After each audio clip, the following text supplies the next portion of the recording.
अस्सलामुअलैकुम सामीन। 29 सफ़रुल मुज़फ़्फ़र है, 7 अक्टूबर है।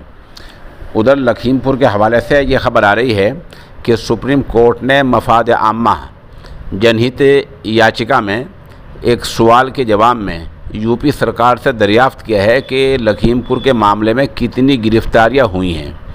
साथ ही सुप्रीम कोर्ट ने कहा है कि जो भी स्टेटस रिपोर्ट है इसमें कितनी दरख्वास्तें आई हैं, कितनी गिरफ़्तारियाँ हुई हैं, कितने लोग मारे गए हैं, किनको मुआवजा दिया गया है, कितने मुलजिम हैं, क्या क्या धाराएँ लगाई गई हैं। जो भी स्टेटस रिपोर्ट है वो यूपी सरकार को 24 घंटे के अंदर सुप्रीम कोर्ट में सौंपनी है।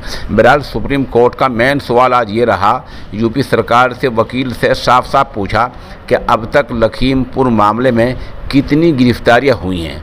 अभी दिन का 1:30 बज रहा है, हमारी इत्तिला के मुताबिक अभी तक कोई एक भी गिरफ़्तारी नहीं हुई है। 2 घंटे पहले यूपी सरकार के एक बड़े अफसर ने जवाब दिया है कि जिस आशीष की जो मुलजिम हैं, जिसके ख़िलाफ़ मेन केस दर्ज है, वो हमें मिल नहीं रहा है।